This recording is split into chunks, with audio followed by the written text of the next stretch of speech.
How's it going, everybody? Doing an eating carrots video here today. You would have seen these carrots in the pickup vid. These baby carrots. Figured why not do a little bit of a healthier eating video. I do like carrots. I have not, well, I think I actually did eat some a few weeks ago, but I used to eat them more. I have a good crunch.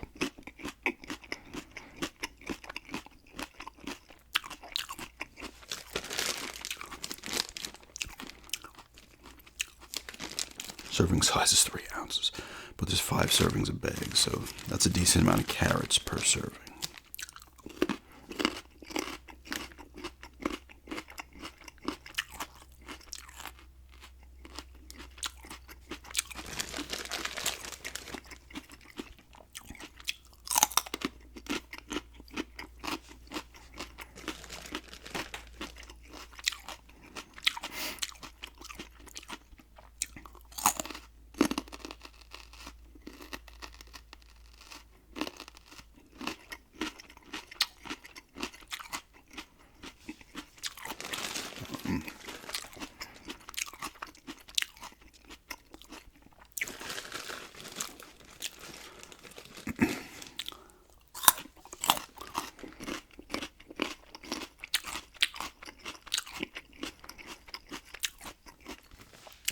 Obviously, the beep is back. This is my second video I'm filming today at the moment. The other video I filmed before this one will probably go up after this video, so you're going to hear me talking about... I'm not going to repeat everything I said in this one. I probably should have saved for this one, but I might just put the drink review up tomorrow anyway. Back-to-back drink reviews. Not a big deal.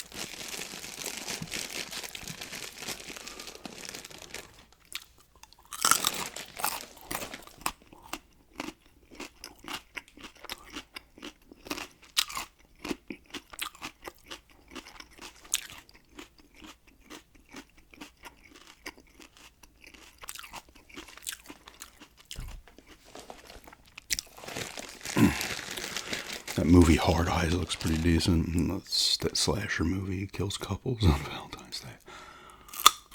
It's reviewing pretty well too. I think it's out this Friday. But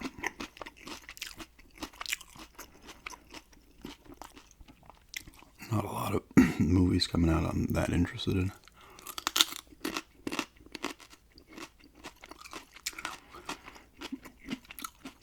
I feel like on a whole, there's not, I think at least what's released in the theaters, of course you're getting stuff on these streaming services left and right as well. Movies that are worthy of the theater, but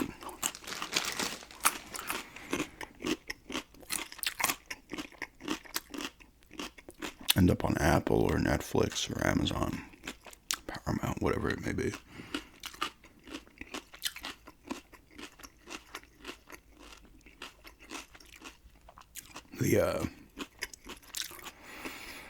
It's funny because I used to watch back in the day. I mean, it's probably about 15 years ago, even longer. Sci-Fi used to have their sci-fi originals on, on Saturdays, and there was always like Yeti, Ice Spiders, Ice Quake. The Sharknado was after a lot of these other ones came about. Usually involving volcanoes, someone doesn't believe the scientist, some kind of creative sea beast, I believe with Corin Nemec of Parker Lewis Can't Lose fame. Yeti, I'll always remember. I had it on DVD too. I had to. It was like a football team. Ends up stranded in the mountains. And this is the people who made it were probably like, listen, we don't know anything about football. What are we going to name the quarterback? They named him Peyton Elway. They're just like Peyton Manning, John Elway. You know, I always laughed at that.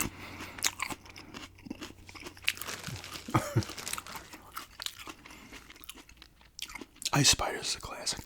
You'd always get like usually an older actor. I think Patrick Muldoon might have been in Ice Spiders. Somewhat known. Maybe had like a, not that they weren't continuing acting, but they had like a brief run in the spotlight where they were very well known. You should get people like that.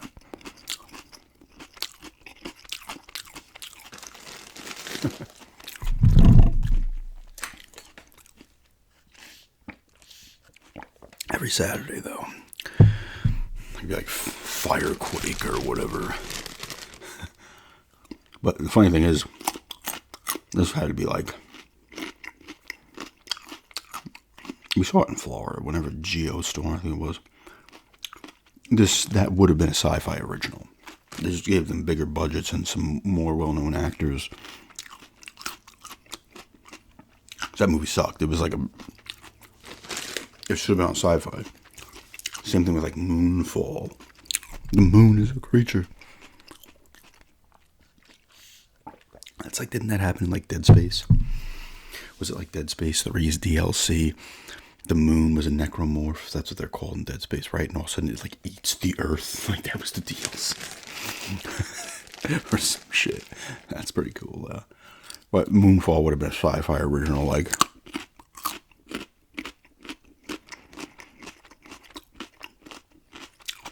Oh, they're releasing more movies now in the theater. I was looking back. I go to Box Office Mojo just to see what movies have made and stuff. And you can see like per year how many movies have released in the theater. It used to be a ton. And it dropped. And obviously 2020, 21 were lower. And then 22 it started to pop back up. I think there might have been less though this year than 24. Sorry, it's 25 now. 24 than 23. I could be wrong though. I probably am. But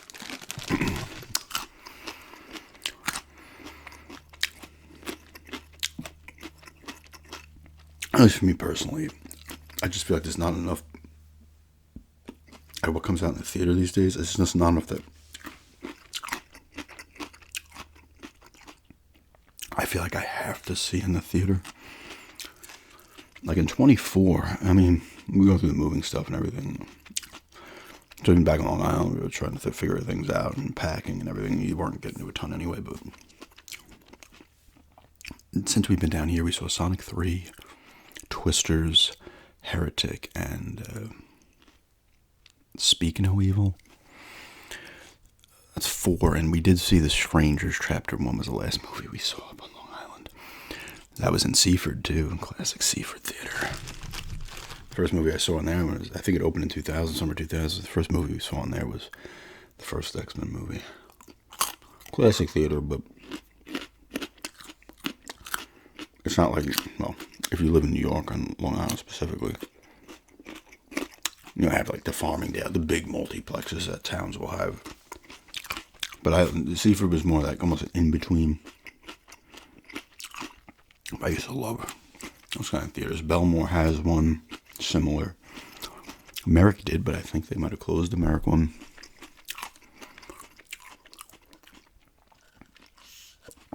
There's one in Islip, and we moved there, you know, I was still in Massapequa for a month because I watched the house because my aunt was watching her boss's animals. And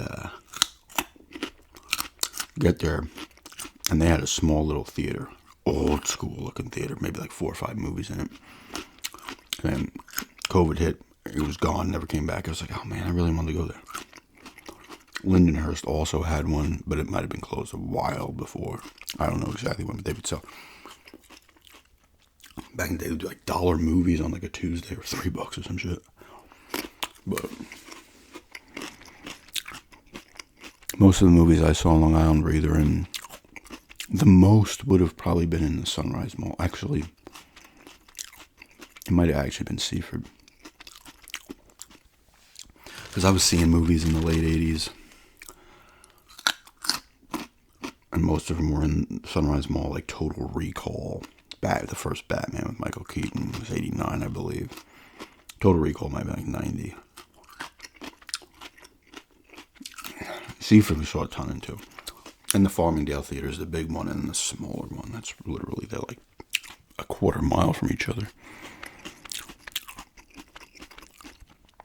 That's the most, and there's some other ones, like in Deer Park, saw a few. Did see some back in the day in the drive-in. I think it was Westbury, maybe at a drive-in. I remember seeing Air Force One in there, 7, Terminator 2, Judgment Day, Robin Hood, Prince of Thieves. I think there's one or two more.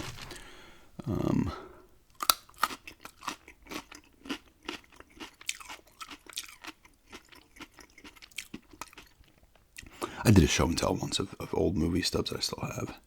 A lot of them are for Seaford, though. The last movie we saw, my one friend and I saw in the Sunrise Mall when it had a movie theater closing. I don't know if it was 2000 or 2001. Whenever The Beach came out, Leonardo DiCaprio and Robert Carlo. It was the last movie I'm pretty sure we saw in there. We saw a ton of movies in there over the years. But, yeah, like I said, we saw The Stranger Chapter 1 in there. I don't even know if we saw anything else. It might have just been those 5 movies this year. There was other movies that would have been worthy of seeing, but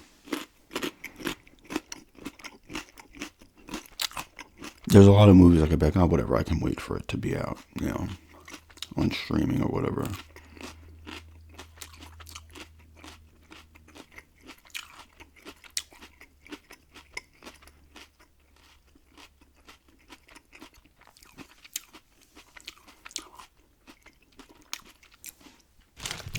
I don't think I saw the Mario Brothers movie in the theater.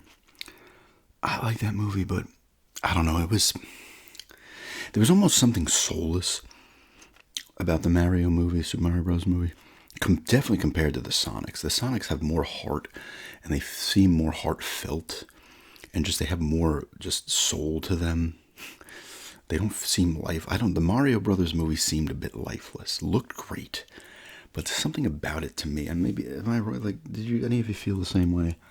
There's something lifeless about that movie. I was just like, what? I feel like they did the Sonic movies a lot better. But Sonic was also using humans and Sonic and Knuckles, Shadow Cells, so I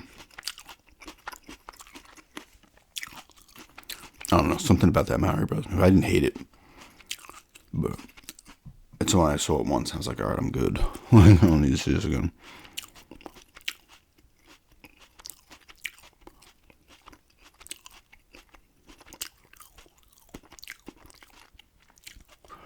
What else?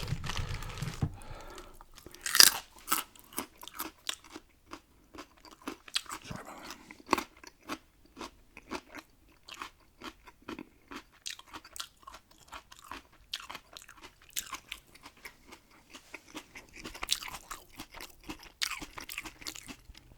So I was,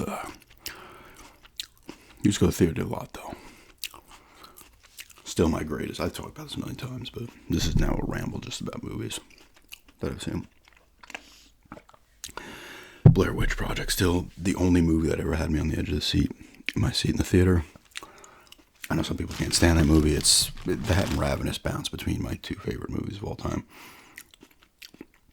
I just loved it. It was so good. It was just like, yeah, this is awesome.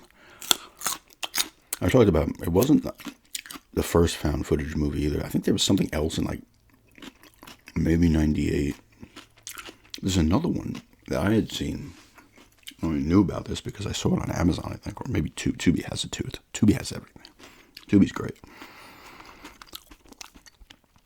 Called The Last Broadcast, and this was like 95, I believe, where this person like, oh, I want to film this kind of ghost hunting type show in the Pine Barrens. We're gonna look for the Jersey Devil, but you find I'm gonna spoil it here. Spoilers if you don't want to hear this for the next like minute. But they go in there, and the one guy ends up being like a killer, I think, and he lures him in there and sets him up this way. It's actually a pretty cool movie. I think it's on. It should be on Tubi. You can probably find it on YouTube as well. Maybe on Pudge. Come up. No. I'll see if the cat wanted to come up. I'm not feeling it. That was cool, but I think there was one either around the same time as the Blair Witch or not, but the Blair Witch was so well done, especially the way they set it up. There was like a sci-fi documentary, The Curse of the Blair Witch, like a week or two before the movie came out. The way they marketed this movie was genius. People thought it was real. They're like, holy shit. Even myself, I was like, I know this isn't real, but I'm pretty sure there actually is like a Blair Witch. And it's like, no, it wasn't. It's like, oh, it's actually a legend of it. The legend was nothing either, you know. They did a good job of that. And then you got some of those movies. I do like those kind of movies. They're very hit or miss. Some are awful. Some are really good, though. First, Paranormal Activity was excellent. Second one was really good. Third, didn't like too much. 4, not good. And then I liked the Mark ones, which was 5. That was a pretty good one. And then that other one, Ghost World, was not. And then I think there was another one. Yeah, I think it was called Next of Kin. I watched this in Florida. I think maybe this was 22 when I was down there. And that one wasn't that good either. It was different, but it wasn't that good either. But I've talked about some of the other ones, like Butterfly Kisses, I think it was called, which is a cool one. That's probably on Tubi as well, or at least Amazon. Where the guy's like filming kind of a documentary on an urban legend, this thing where if like you have to look down through like a camera or yourself, but it's so hard to do it yourself because you have to look down this train tunnel and you can't blink for an hour, I think it is, and then something appears and you get haunted by it. So this guy used the camera and it happens and he starts losing it. And then people are filming a documentary about him as well, and it says it's really cool. It's got like layers to it. I think it's called Butterfly Kisses.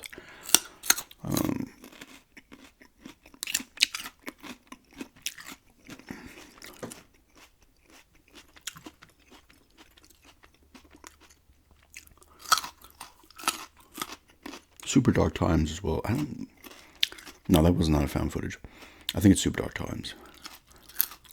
The one where the friend, high schoolers, it takes place in like 96, I think. It's one of those movies where someone gets killed by accident. And then they gotta like, oh, what do? We gotta cover this up. And then the one kid starts like losing it further. Good movie though. And the way it felt, because I was in high school in the, 9th grade, 93, 94, 94, 95, 95, 96, 96, 97 would have been 9th through 12th grade. It just had that feel of the 90s, even though it was not filmed in the 90s. And it took place during winter. Just had a good feel of the 90s. Cool movie, though. I remember my friend was telling me to watch that for years, and I finally did.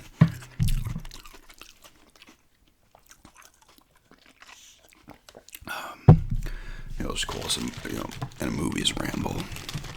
Eating carrots in a movie's ramble.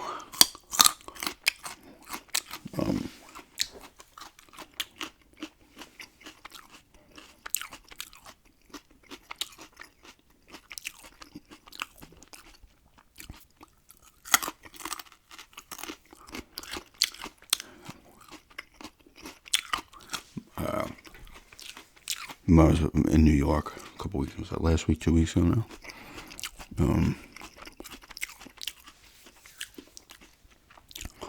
Watched, I've seen it like 5 times now. My friend and I probably watched this movie together at least 3 times, and I've watched it like once or twice on my own. Love this movie called Mungo Road. I think it came out in 2011. They're supposed to make a sequel. And it never happened. There's always updates that it's coming. Although at this point, I don't know how you play it off. But for these high schoolers that are gonna go Mungo Road and do this urban legend thing. You put like sugar or something on the bumper of your car, and you stop at this point, and there'll be handprints, and you can't move. But the same night this happens, a dude escapes from a mental institution, jail or something. He's getting, classic, they're getting transported. Oh, the thing crashed. There's going to be spoilers here as well. So the kids do that. The car can't start. All of a sudden, somebody's like stalking them. And meanwhile, the cops are trying to figure out what's going on. And the mayor, because, another staple of these movies, or this movie in general, we got this carnival coming up soon. We can't stop it. Like Jaws, we can't. Everybody's got to go to the beach, like there's always something coming up in movies where you can't call it off. It's going to help the town's economy. And corpses be damned. It's cool. It's got the main guy is the one kid's familiar too, but the main guy, older guy, I forget his name. Is it Bruce Davidson? He's been in a ton of stuff, but the first X-Men in 2000, he plays like the senator that is captured and then Mystique impersonates. It might be Bruce Davidson. Or it could be somebody. It could have a different name though. I can't remember. It's a cool movie. And then as things are happening, they're like, oh my God, he's going to come back to his hometown, the guy who escaped. So they're trying to find him. There's a couple leads. It ends up being like a dude just hanging out in an abandoned house, stealing like the copper wire at the walls. The kids are getting chased and they're getting stalked. And then you find out, here's the spoilers here for sure. You want to check this movie out called Mungo Road, Munger Road.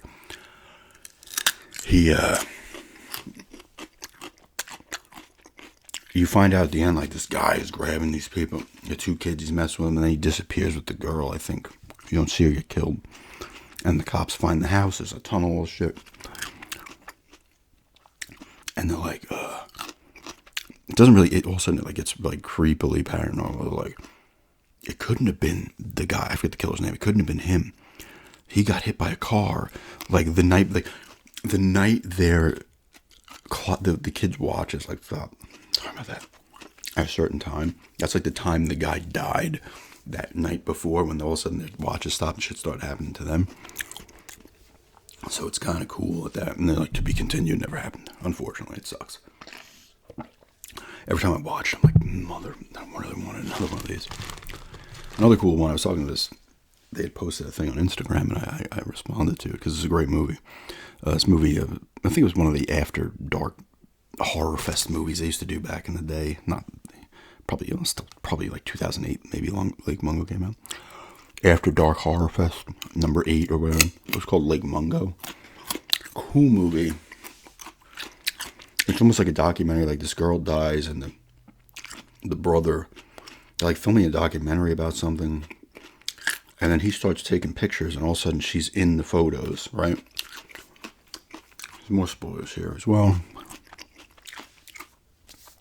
And all of a sudden the family's like, oh my God, this is crazy. She's in there, her ghost and whatever. And you find out the brother made it up, right? Not she actually died, but that her ghost was, and they put the photos, her little pictures in these photos. And I forget why he did it, because the family was upset and whatever. I can't remember everything. And but the creepiest part of this movie is when the girl is walking down the lake, like Lake Mungo. She's walking, she's a figure coming towards her. It's her, like, bloated corpse, face almost obscene, and she bugs out and, like, buries her phone, and she ends up dying that way. But the cool thing, well, it sucks in a way. Well, it does suck. At the end, and if you'll notice these throughout the movie, when they're showing the pictures of her ghost, supposed ghost, you go back to the pictures and her ghost is actually in all of them in a different spot in the picture, where the brother put the, one's here, but then you look off to the side, oh my God, there she is. And it's sad as fuck, because at the end, the family, the brother and the parents, leave the house, and she's in the house watching them leave. She's a ghost. It's kind of sad, actually. It's a cool movie, though. I just spoiled it for anybody, but if you ignored those spoilers, check it out. There's a lot of cool ones in the afternoon. I think it was After Dark Horror Fest. There was a lot of good ones. I think there was one called Bitter Feast. It was James Lee Gross in that. There's one called The Hamiltons, I think, where like they had the kid in this crawl space for a while because like their family's some kind of, I forget what creature they are, but they have to go to like a certain age and then they could let him out and they like mature or whatever. Cool movies. James Lee Gross of Phantasm 2 fame. Phantasm movies are underrated horror movies, especially the first one, science fiction horror. I really like the second one. Third one's pretty cool. And then there's like Ravager was the last one. That's not that long ago. There's definitely a fourth one. The Tall Man was class. It's just a cool movies, especially the first two. Another cool movie we actually watched when it was two movies actually I hadn't seen in a while. When I was back in New York, we watched Drugstore Cowboy with Matt Dillon and James Lee Gross again. And a young, I think it might have been one of her first movies. What's her name? Damn it. Heather Graham. It might have been Kelly LeBrock. I don't know who the other woman is. I could be wrong though on that. They're druggies though, and they rob drugstores for whatever drugs they can get. You got James Remar as detective in there as well. Cool movie though. Definitely cool. Matt Dillon's great in it. Really good movie. And then we watched The Warriors, which is a classic. It came out maybe 79, 80 or something like that. And then Rockstar made it into a great game. The game's cool because it's like a complete like kind of open world thing, and then it goes into the events of the movie. The Warriors is a classic movie. It has such style to it and stuff. And James Remar's also on that. Can you dig it? James Remar's calling everybody wimps. But yeah, it's a good movie. But yeah, let me turn this off now. I have enough carrots, I think. Alright, just eating carrots, and I'm gonna call it a movie ramble because you might have to wait a few minutes to get to it. But